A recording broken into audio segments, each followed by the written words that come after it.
Hola, ¿qué tal amigos? Que tengan ustedes muy buenas noches. Nuevamente nos reunimos para continuar con el análisis sobre Apocalipsis capítulo 17. Sesiones en las cuales les estoy compartiendo mi propuesta interpretativa para este capítulo. Ya llevamos cerca de, este el séptimo video de comentarios y análisis, y yo creo que va a haber un par más, porque nos quedan varios versículos por delante. ¿Ok? Vamos a orar para iniciar rápidamente esta serie. Oremos.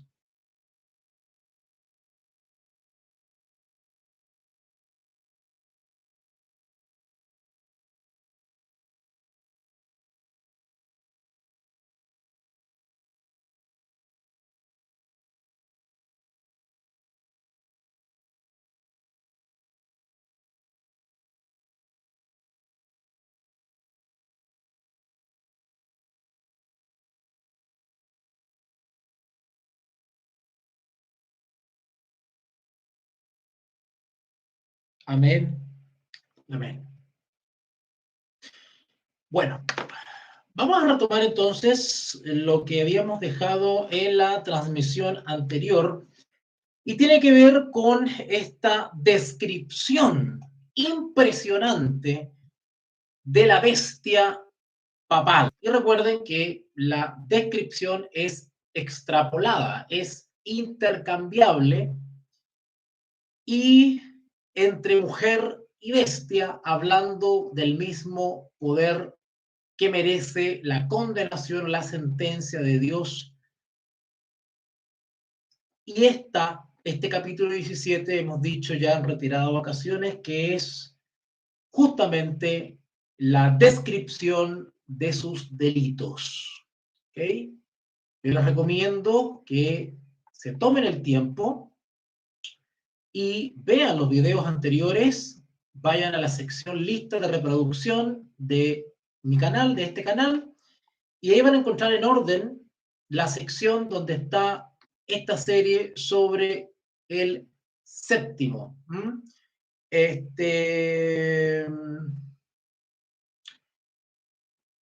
Habíamos quedado en el versículo 8 y lo vamos a repetir para dar un pequeño repaso de lo que vimos ayer. Paso a leer este texto en el nombre de nuestro Señor Jesucristo.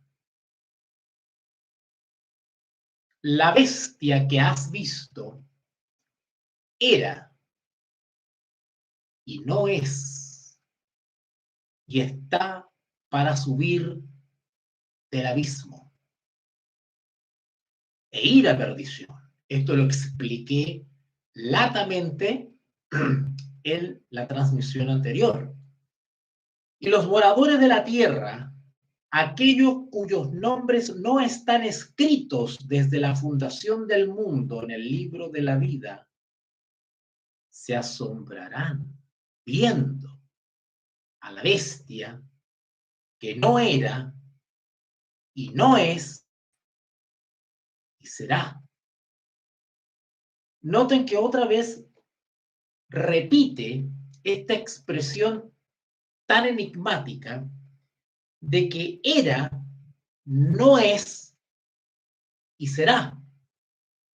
En un mismo versículo tenemos casi la misma expresión, salvo una pequeña diferencia. Para el buen observador, lector, pues esto no puede pasar desapercibido. Porque como ya les he explicado en clases anteriores, la escritura a veces repite una frase, pero cambia la última palabra, el último concepto, o le da un matiz distinto con el objeto de entregarnos más información.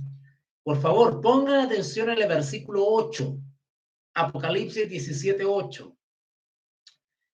La bestia que has visto era y no es, pero no dice será.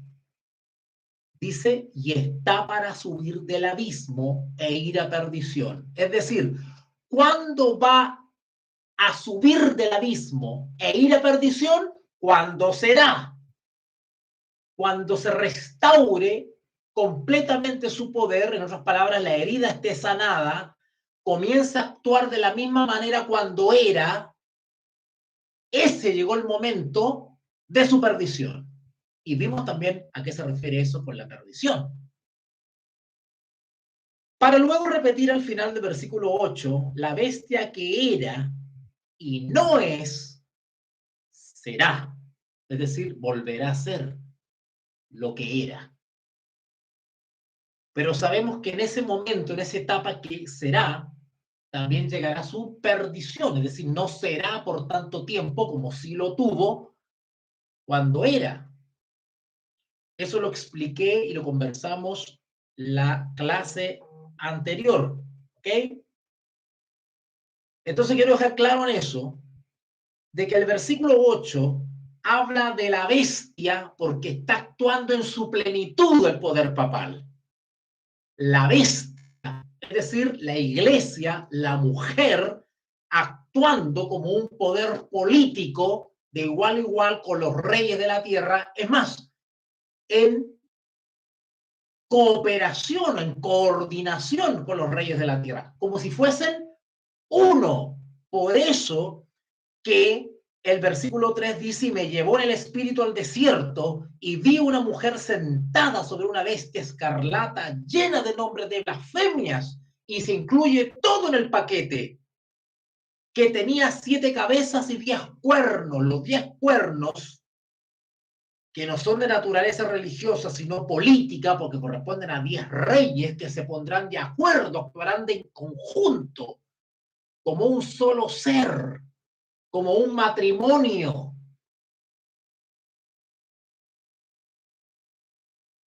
Digo matrimonio porque la idea de matrimonio bíblica es que son uno, ¿no es cierto? Solo que aquí son uno de manera ilícita, pero quiero referirme a de que la descripción del versículo 3 los engloba a todos, porque actúan como uno solo en el tiempo del fin. Por eso que los 10 reyes, los 10 cuernos, son descritos como parte integrante de la bestia, de la mujer sentada sobre una bestia. Es una sola bestia papal que otra vez reina sobre este planeta. Tiene la hegemonía y la dirección y la influencia sobre el globo terráqueo, por complicidad voluntaria de los reyes de la tierra. ¿Ok?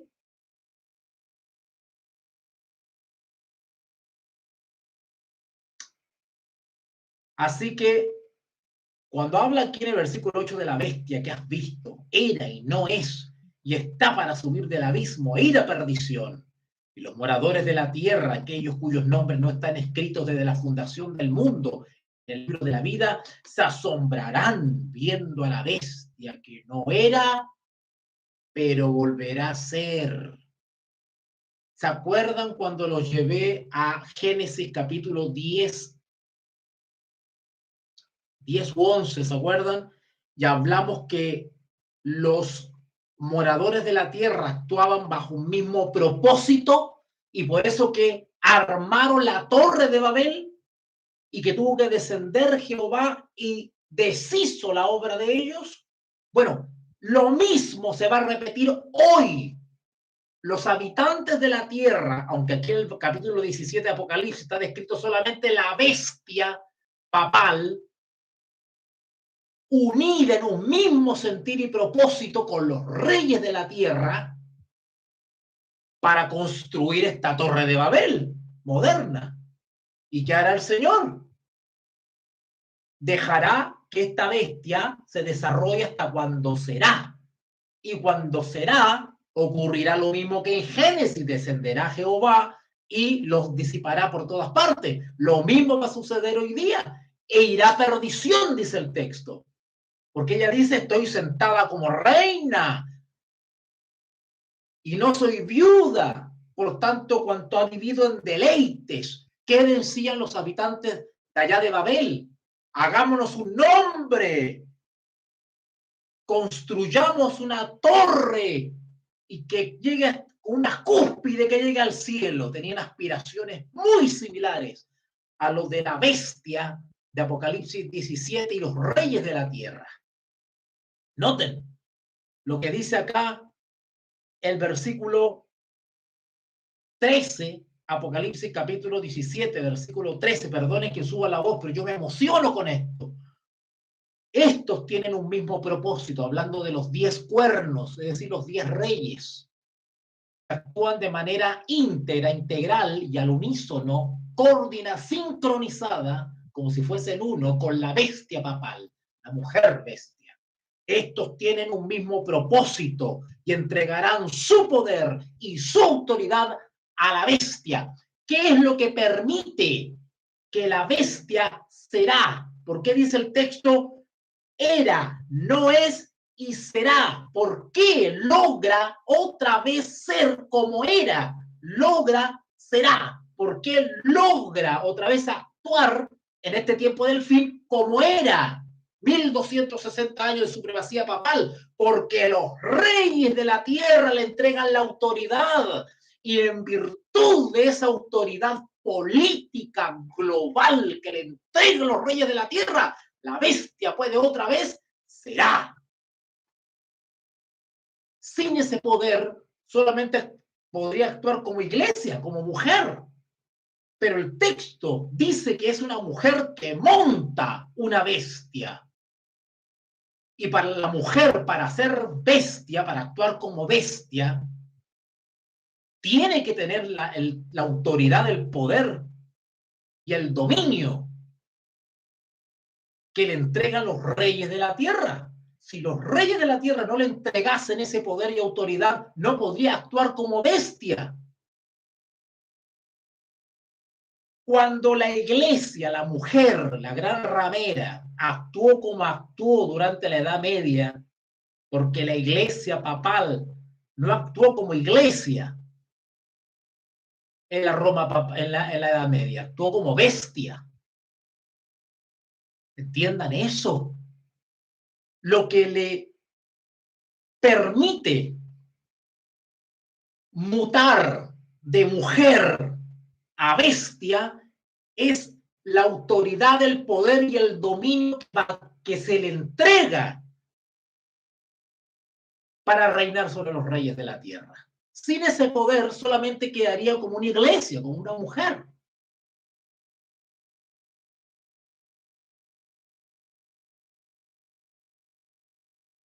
Apocalipsis 17, versículo 1. Vino entonces uno de los 7 ángeles que tenían las 7 copas y habló conmigo diciéndome, ven acá y te mostraré la sentencia contra la gran ramera, la que está sentada sobre muchas aguas, con la cual han fornicado los reyes de la tierra, y los moradores de la tierra se han embriagado con el vino del furor de su fornicación.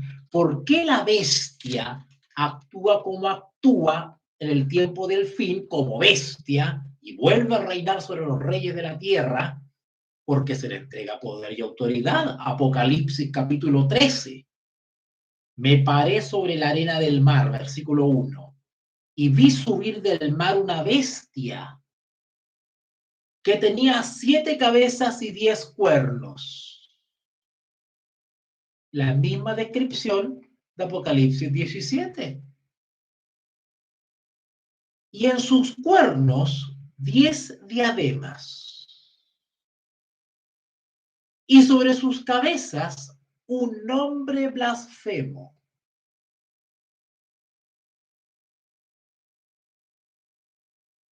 Y la bestia que vi era semejante al leopardo, de sus pies como de oso y su boca como boca de león. Y el dragón no dice que la bestia de Apocalipsis 17 sube del abismo. ¿Qué poder sobrenatural sustenta la bestia? El poder del abismo.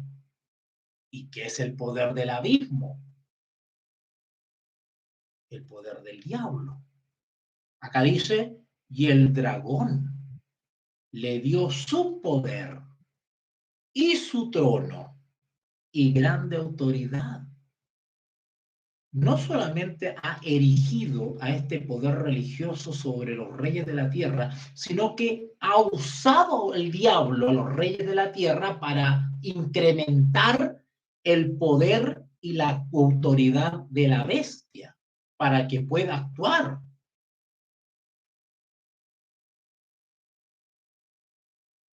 Etcétera, etcétera.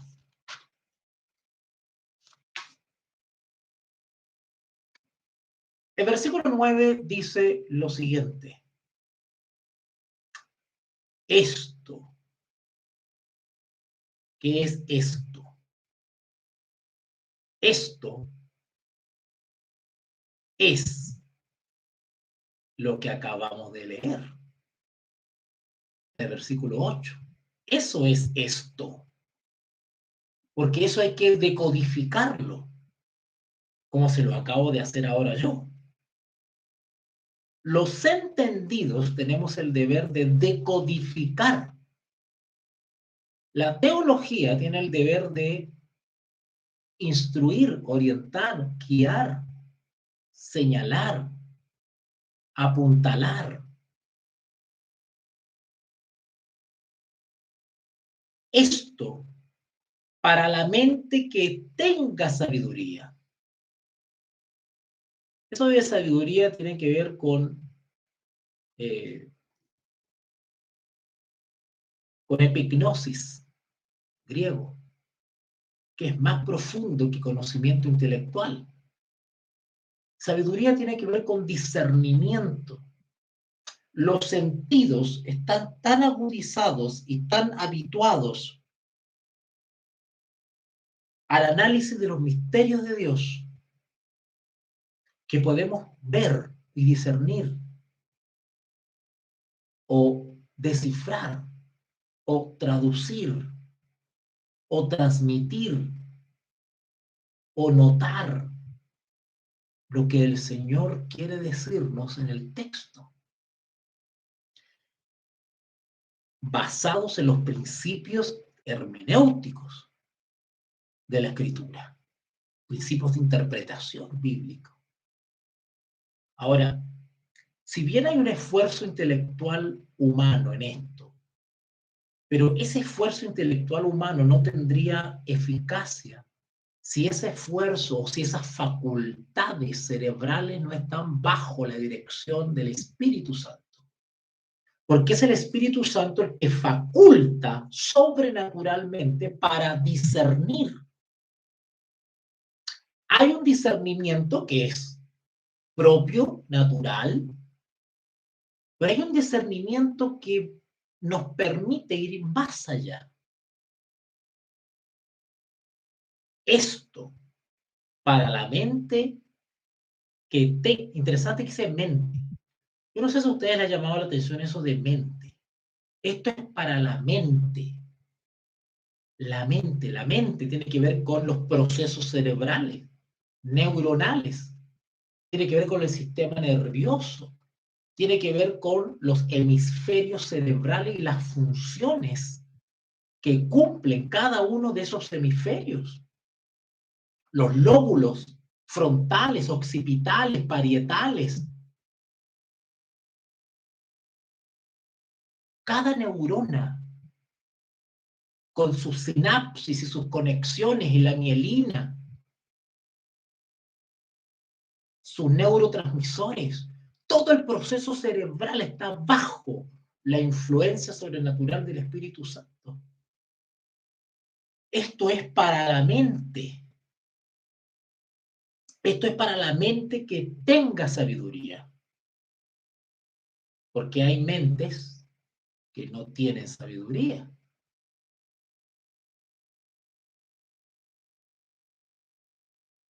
Si no, vayan ustedes ahí a ver YouTube, la cantidad de antideidad y cosas raras que están hablando. Acá dice que esto es para la mente que tenga sabiduría. Y pasa la inspiración ahora a descifrar la descripción que nos da en el versículo 3 y en el versículo 7. Noten que lo que ahora en el versículo 9 se va a descifrar ya había sido enunciado en el versículo 3. Repito el versículo 3.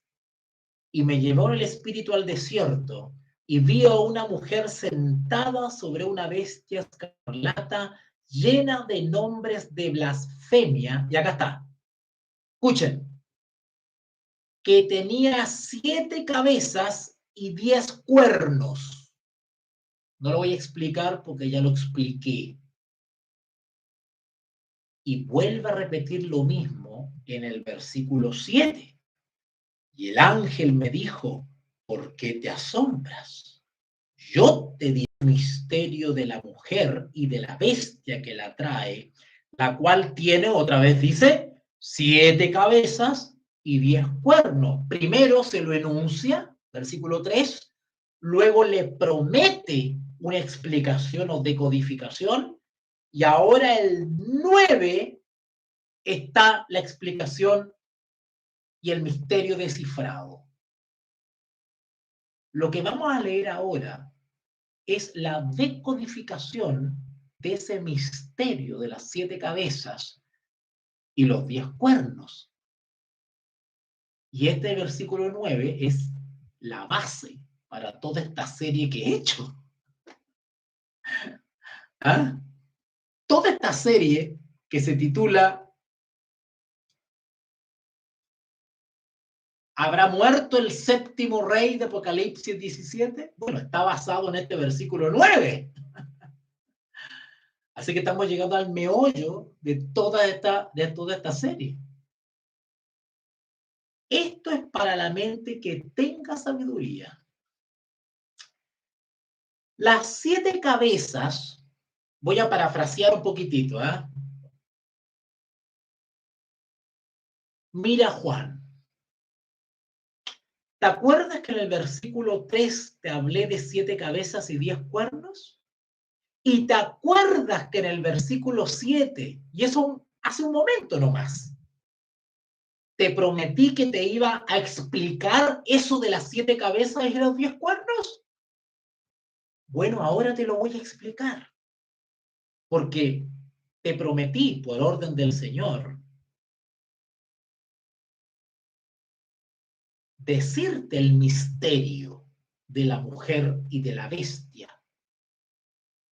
que la trae. Aquí va Juan. Las 7 cabezas son 7 montes. Noten, acá es donde se enredan todos. Hasta los teólogos que desmantelé en unas transmisiones anteriores. Acá es donde se enredan todos. Atención, estudiante de la profecía. ¿Qué significa cabeza en profecía? ¿Se acuerdan? ¿Qué es una cabeza en profecía? ¿Se acuerdan o no se acuerdan que eso lo hablamos? ¿Qué son cabezas en profecía? ¿Ah?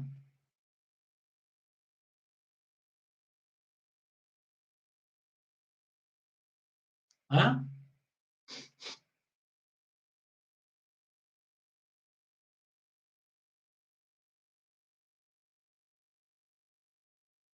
Bueno, las cabezas en profecías representan tanto reyes como reinos, es intercambiable.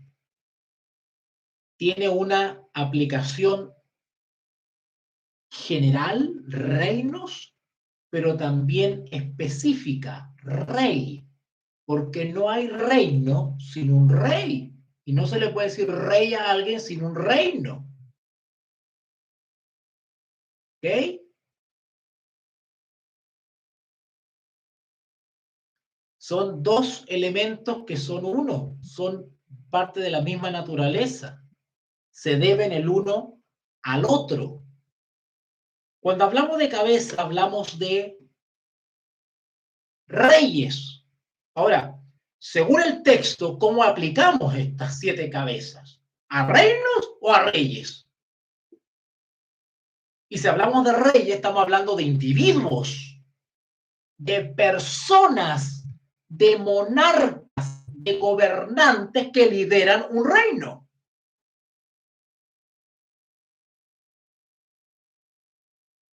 Bueno, la misma profecía nos indica cómo tenemos que considerar estas cabezas. Versículo 9. Esto es para la mente que tenga sabiduría. Las 7 cabezas son 7 montes. Pero primero, antes de entrar al tema de los montes, les voy a aclarar o les voy a confirmar que el mismo capítulo nos dice que las 7 cabezas son 2 cosas. Ya dijimos que las 7 cabezas representan reyes. Y no lo digo yo, lo dice el texto. Lean el versículo 10. Y son 7 reyes. O sea, aparte de las 7 cabezas representar 7 reyes, también representan 7 montes. ¿Y para qué la profecía nos da esa doble decodificación? Esa doble aplicación de las cabezas, reyes y montes. ¿De qué nos sirve que nos diga que son montes. ¿Para qué montes?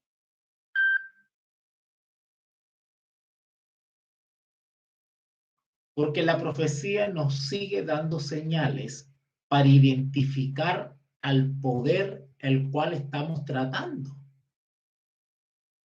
Históricamente, nosotros sabemos que esta mujer ramera tiene su asiento en Roma, donde yacen las 7 colinas vaticanas. Es un dato geográfico el que se nos está entregando.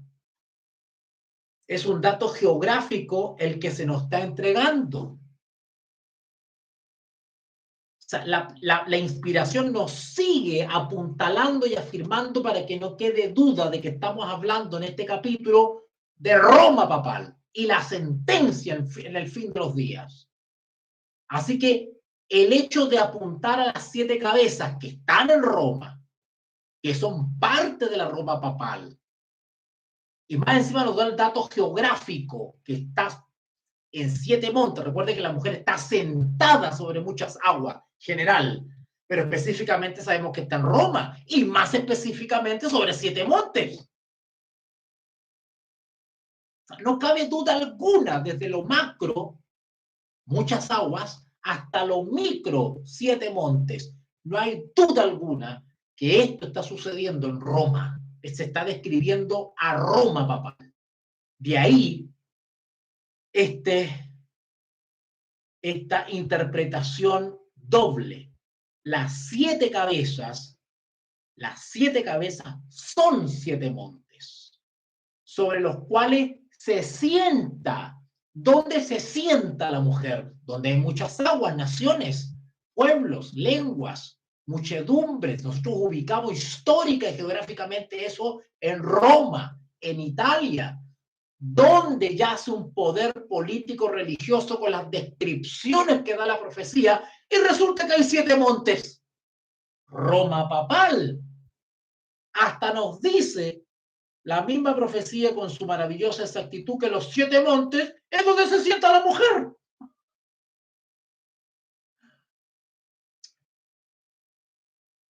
Y en ese lugar geográfico es donde están los 7 reyes. Los 7 reyes no hay que ir a buscarlos allá a Persia, a Egipto, no sé a dónde, a Naciones Unidas, a Estados Unidos. No, no, no, no, no. Las 7 reyes están donde están los 7 montes. Y los 7 montes están donde hay muchas aguas. ¿Y dónde está sentada la mujer donde hay muchas aguas? Y son 7 reyes. Esos 7 reyes están en Roma. Esos 7 monarcas están en Roma. Y son monarcas de ese poder.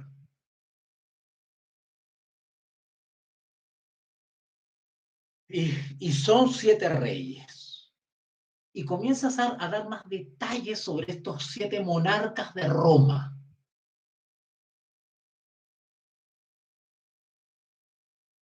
Cinco de ellos han caído o han pasado. Uno es decir, uno está reinando. Y el otro aún no ha venido. Cuando dice el otro, se está refiriendo al séptimo de estos reyes, es decir, al último. El otro aún no ha venido. Y cuando venga, es necesario que dure breve tiempo.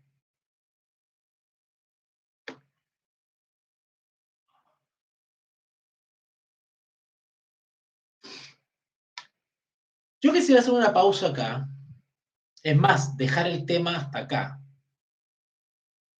porque me gustaría tomarme más tiempo en otra transmisión para darle algunos datos históricos sorprendentes.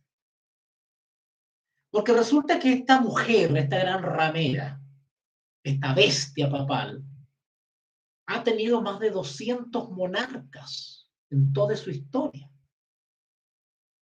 Pero esta profecía señala solamente a 7 monarcas de este poder romano.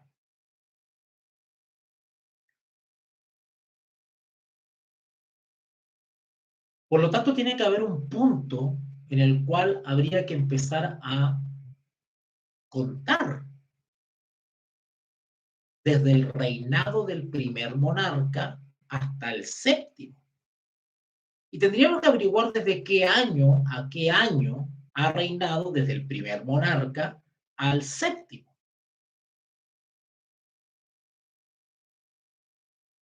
Y se van a dar cuenta ustedes que cuando en la próxima transmisión les pase esos datos, nos vamos a encontrar con unas cosas increíbles. Y cómo la profecía nos está, pienso yo,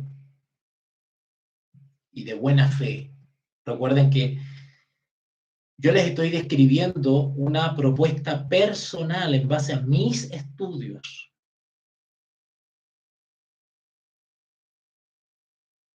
¿Existe la posibilidad que esté errado? Sí.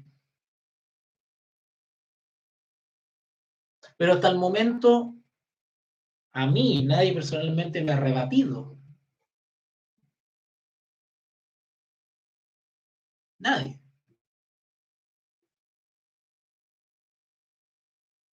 Y no he podido encontrar alguna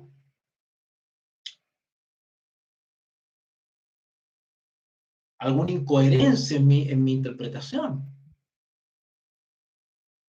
Y estoy abierto y llano a que alguien me demuestre que estoy equivocado. Pero hasta el momento no se ha presentado ningún valiente. Porque acá la profecía nos está señalando que 5 monarcas han caído, 5 reyes de Roma papal. Uno es, y el otro aún no ha venido, el séptimo. ¿Okay? Ustedes ya se imaginan a quién podemos identificar como séptimo. Y cuando venga el séptimo, es necesario que dure breve tiempo. La pregunta que voy a dejar planteada antes de retirarme y de terminar esta transmisión es,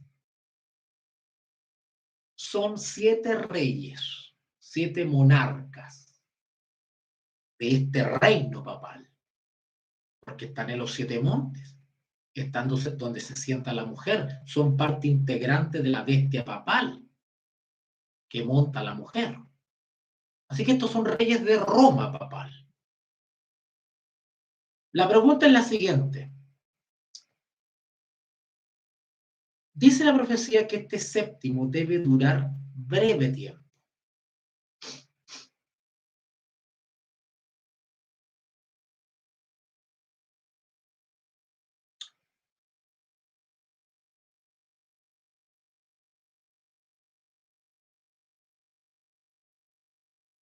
Voy a avanzar hasta el 11. Voy a avanzar hasta el 11, ¿vale? Porque si no voy a hacer muy incompleto esto.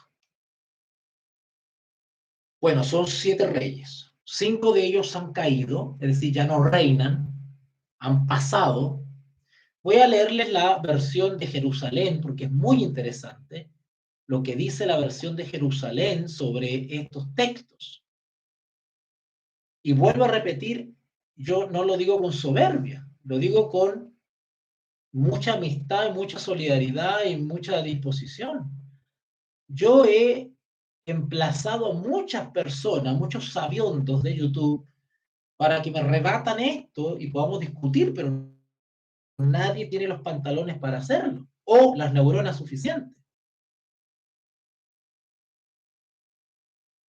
En Apocalipsis 17, 10, dice la versión de Jerusalén, que me encanta,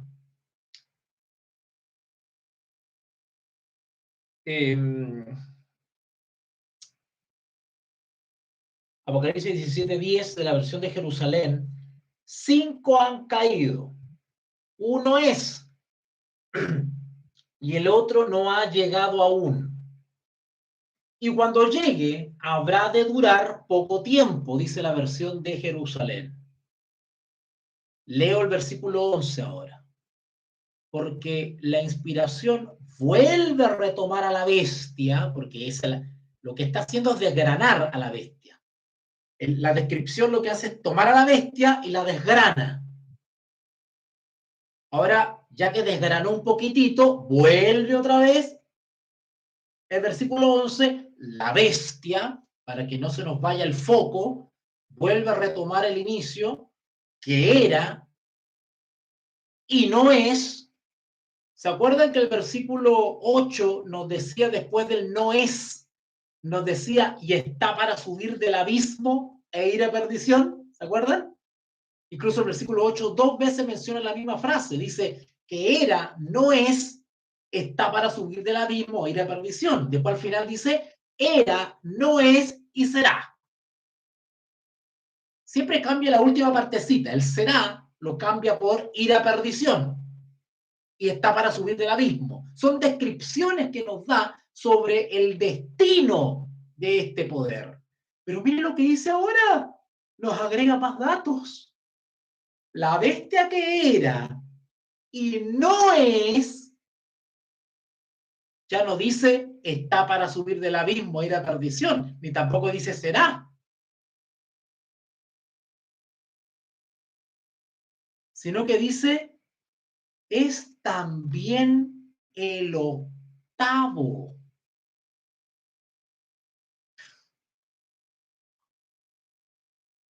O sea, el periodo de tiempo donde la bestia papal será, en ese periodo, ¿qué entendemos nosotros respecto a su naturaleza de cuando será?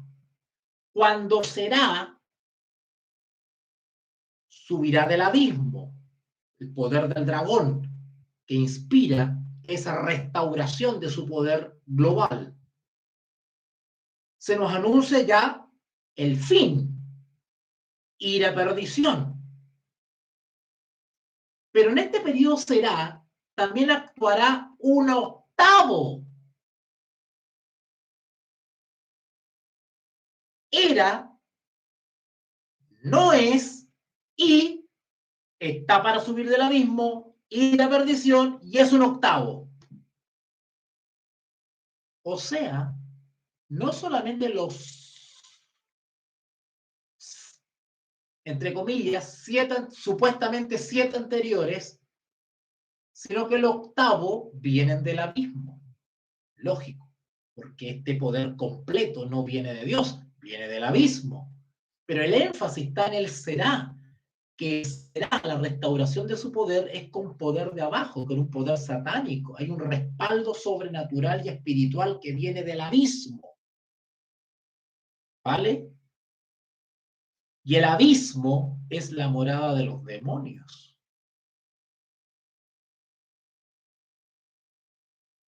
Es la morada del dragón.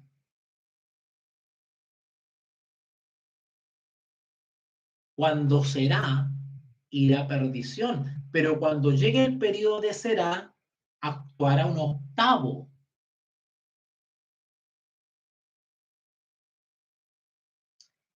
Sigo leyendo el versículo 11. La bestia que era y no es también el octavo.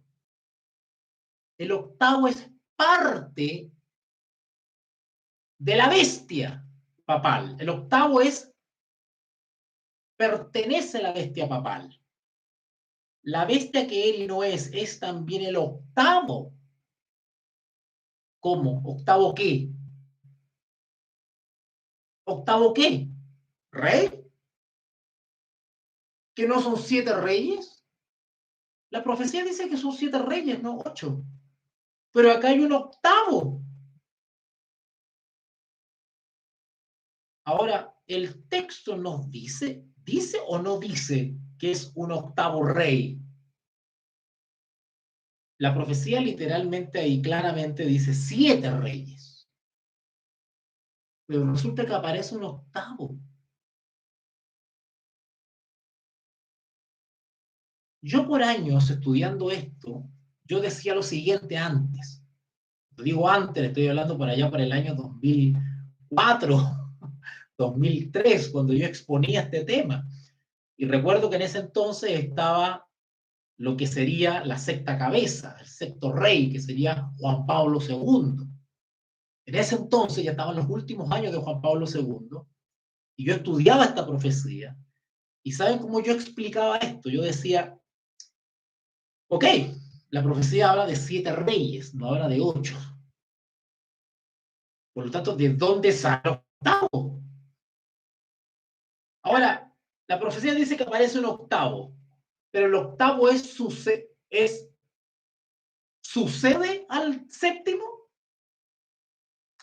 El octavo sigue la línea sucesoria. Hay que contarlo sucesivamente. 1, 2, 3, 4, 5, 6, 7, y el octavo es un distinto de estos 7. ¿Cómo? Si la profecía solo dice que son 7 reyes, pero aparece un octavo. Entonces, ¿cómo contar el octavo como rey si la profecía nos dice que son 7? Y ahí yo me hacía un problema. Yo recuerdo que en ese entonces, año 2003, 2004, una explicación que, bueno, no tenía mucho asidero, pero era como lo lógico. Nosotros decíamos, mira, ya está. El séptimo, el último monarca de la Roma papal, en tiempos modernos, y el octavo debería ser una manifestación de Satanás. Incluso por ahí decíamos, creo que yo también creo que me subí a ese carro cuando decíamos, el octavo es el acto capital de Satanás que se hará pasar por Cristo. Claro, porque no hallamos cómo encajar el octavo cuando habían solamente 7. Entonces, ¿qué decía yo? Decía, bueno, el octavo no es rey, porque la profecía solamente dice 7. Por lo tanto, el octavo, yo no sé lo que es, pero no es rey, porque son 7, no 8. ¿Se dan cuenta? O sea, es una deducción lógica, pero había algo que no veíamos. Digo veíamos porque en ese entonces habíamos 2 o 3 más personas que estaban conmigo y estudiábamos este tema. Pero con los años, y seguí estudiando este capítulo, y resulta que empezamos a dar vuelta, bueno, a todo esto después del año 2004 o 2003, ya no me acuerdo, ya. Bueno, muere Juan Pablo II, cae, siguiendo el vocabulario bíblico, 5 han caído, bueno, cae el sexto también, Juan Pablo II, y en ese tiempo, pues, antes que muriera Juan Pablo II, especulábamos quién iba a ser el séptimo, y nadie se imaginó que podría ser Joseph Ratzinger. Bueno, apareció Joseph Ratzinger, y seguimos con esta idea de que ahí está el séptimo. De hecho, yo recuerdo que hice un trabajo por escrito, hice un pequeño ensayo y lo titulé El séptimo viene pronto. No, tenía ese trabajo por escrito que tenía unas 12 páginas, lo hice antes que muriese Juan Pablo II. Yo no sabía que iba a aparecer Ratzinger. De hecho, mi candidato favorito era un cardenal, eh, no me acuerdo el apellido ahora. Bueno, un italiano. Era como un cardenal papable que había en ese tiempo y como que era el más probable. Y al final a todos nos sorprendieron con Joseph Ratzinger, pero ese trabajo lo hice antes que fuese elegido Ratzinger. Y bueno, fue una sorpresa y nadie se imaginó que iba a salir Joseph Ratzinger y como Benedicto XVI. Y cuando aparece Ratzinger dijimos, ahí está el séptimo. Por lo tanto, este séptimo debe durar breve tiempo. Y sucedieron todas las cosas peculiares que sucedieron con ese papa, Joseph Ratzinger. Porque es un papa que no cayó, en el sentido de que murió. A ver, ¿cómo les explico?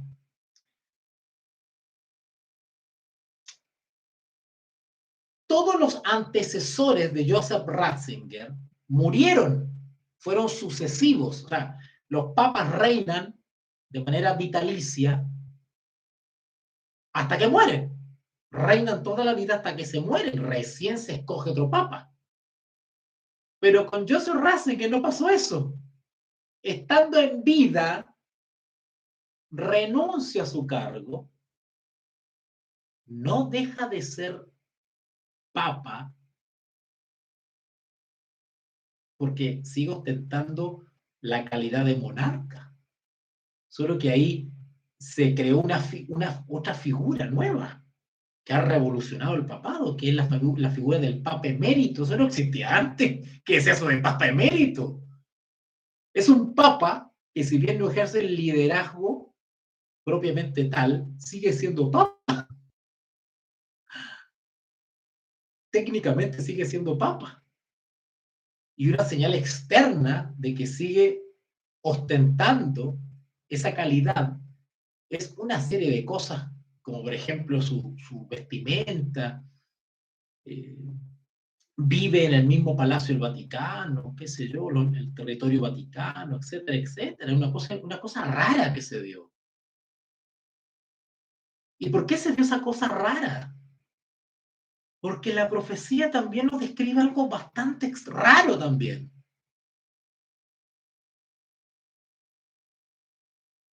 Si esta interpretación tiene asidero y es correcta, noten que es mi interpretación y sin embargo le doy el beneficio de la duda. Yo no digo que sea la verdad y la interpretación, puedo estar equivocado. Pero es entretenido ahondar un poquito más en esto y abrirse a las posibilidades. Si Joseph Ratzinger es el séptimo monarca del Vaticano del tiempo del fin, y en la próxima transmisión le voy a hablar de las fechas en que comienza a reinar el primer monarca, porque son 7, el primero de los 7, ¿en qué año empieza a reinar? Y eso tiene una trascendencia. Se lo voy a explicar en la próxima transmisión, pero quiero adelantarme un poquitito para no dejarlo con las ganas. Si Joseph Ratzinger es el séptimo monarca, que es el que tenía que durar breve tiempo, y por circunstancias extrañísimas, se crea esta figura del Papa emérito, renuncia a ciertas funciones, pero sigue siendo monarca, sigue siendo papa en el Vaticano. Y las funciones que dejó de cumplir Ratzinger las asume otro papa. ¿Vale? Un octavo papa. No se me vayan a enredar. La profecía nos habla de, y no estoy grabando respaldo, así que voy a tener que confiar en que la señal de esta transmisión esté buena, porque no tengo respaldo con otra grabación. Solamente queda esta grabación. La profecía nos habla de 7 reyes. Y luego dice que aparece un octavo. Pero son 7 reyes. ¿Dónde metemos o encajamos a este octavo? Si la profecía es de 7, no de 8.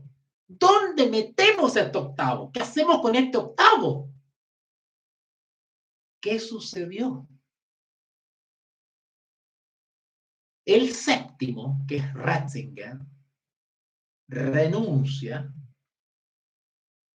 sigue siendo papa, asume funciones como papa, como octavo rey, Francisco, Mario Bergoglio, y conviven 2 papas, el séptimo y un octavo. Igual como la profecía lo está describiendo, son 7 papas. 5 han caído. Uno es, pero también cayó. Juan Pablo II. Son 6 que han caído. Pero resulta que el séptimo, si bien renuncia, sigue siendo papa y no ha caído. Y sin embargo, aparece un octavo, literalmente, en el Vaticano. Y tenemos conviviendo a 2 papas, a un séptimo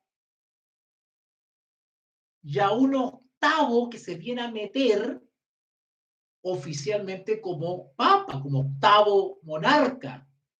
Pero sigue viviendo el séptimo, no ha caído.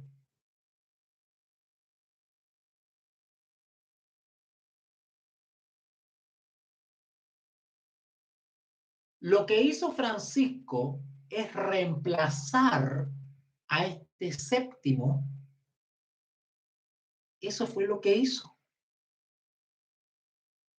Y cuando cae el séptimo, muere Joseph Ratzinger, lo que hace Francisco no es ostentar la octava posición, sino que es ocupar o reemplazar al séptimo que renunció.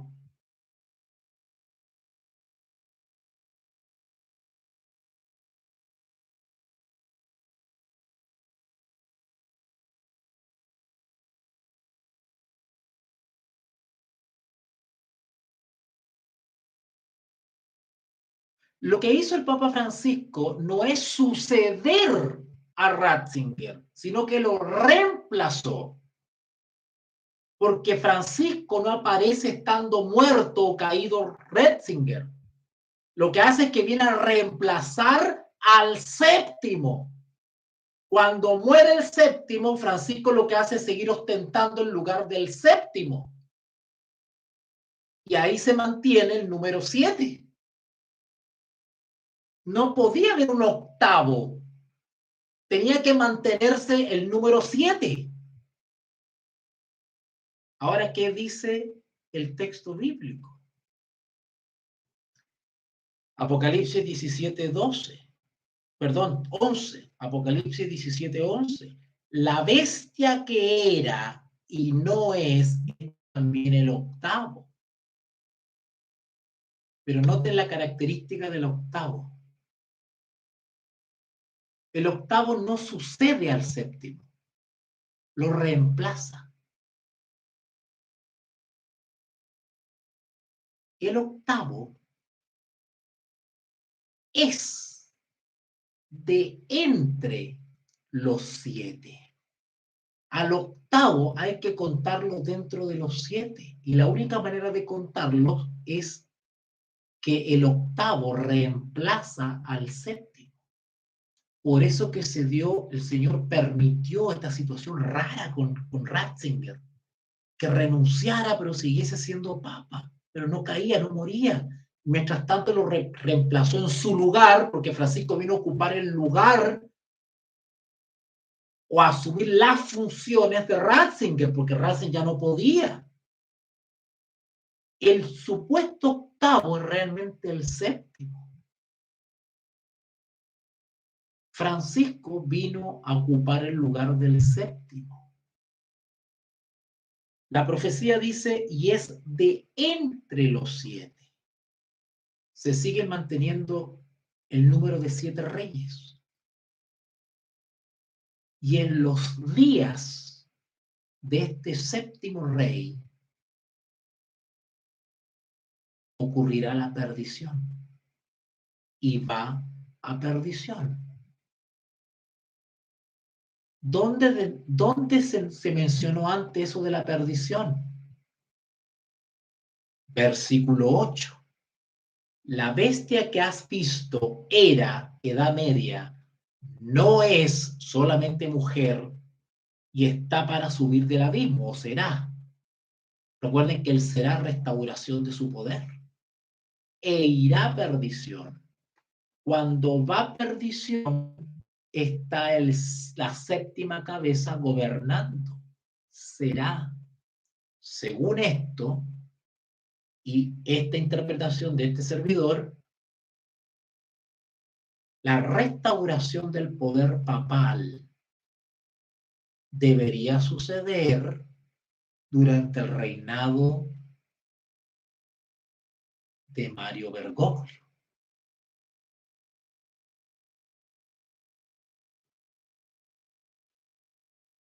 ¿Me puedo equivocar? Sí, porque no soy un fanático para afirmar que esto es así y se va a cumplir porque yo soy un iluminado. No.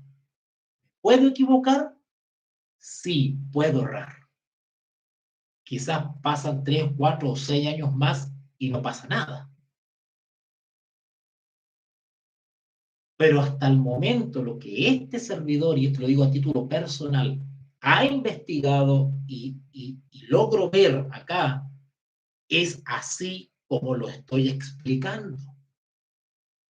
Y no lo estoy diciendo con soberbia, ya estoy abierto a ser rebatido, contrarrestado y que alguien me dé una mejor explicación. O sea, yo mismo me otorgo el beneficio de la duda. Yo no digo que estoy 100% en la verdad en este sentido de la propuesta interpretativa. Pero así como yo lo he estudiado, me animo, me motivo, tengo derecho a expresar o dar a conocer lo que he investigado sobre esto y la conclusión preliminar a la que he llegado. ¿Ok? Vamos a dejarlo hasta acá. Ahora sí. Porque en la próxima transmisión tengo que hablarlo otra vez de los 7 reyes, pero vamos a hablar un poquito de las fechas. Y que eso tiene una trascendencia que también podría tener una gran importancia. También les voy a hablar de los famosos 10 cuernos. ¿Qué implicancia tiene ese tema de los 10 cuernos y en su relación con lo que se ha denominado el nuevo orden mundial, aunque es un término ya desfasado? Ya no se habla de nuevo orden mundial, ¿vale? Ahora se está hablando de gobernanza global, se están usando otros términos, se está hablando de globalismo, ¿ok? Así que vamos a dejarlo hasta acá, ¿les parece?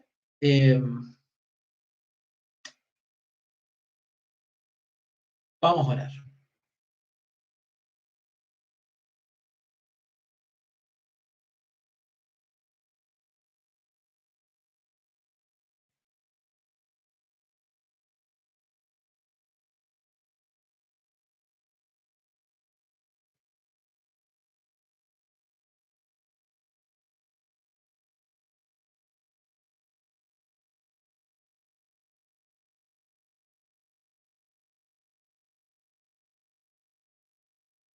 Amén y amén. Quiero dar las gracias a todos aquellos que me apoyan económicamente y me permiten poder solventar los gastos de internet, de alquiler, de alimentación y que son conscientes del esfuerzo que este servidor hace para cumplir el ministerio que el Señor me ha encargado y que es desde la docencia, desde la enseñanza. Dios me llamó a enseñar, a instruir, y eso es lo que hago en las buenas y en las malas. Así que gracias a muchos de ustedes que me apoyan, me hacen sus envíos, sus donaciones, y con eso yo puedo sustentar mi labor. Muchas gracias. Estoy para servirles. Se ponen conmigo por WhatsApp, por Telegram. Estoy llano a ser invitados a darles conferencias, seminarios, clases y cursos bíblicos, proféticos, y con toda confianza acérquense y me contactan. Que Dios les bendiga mucho.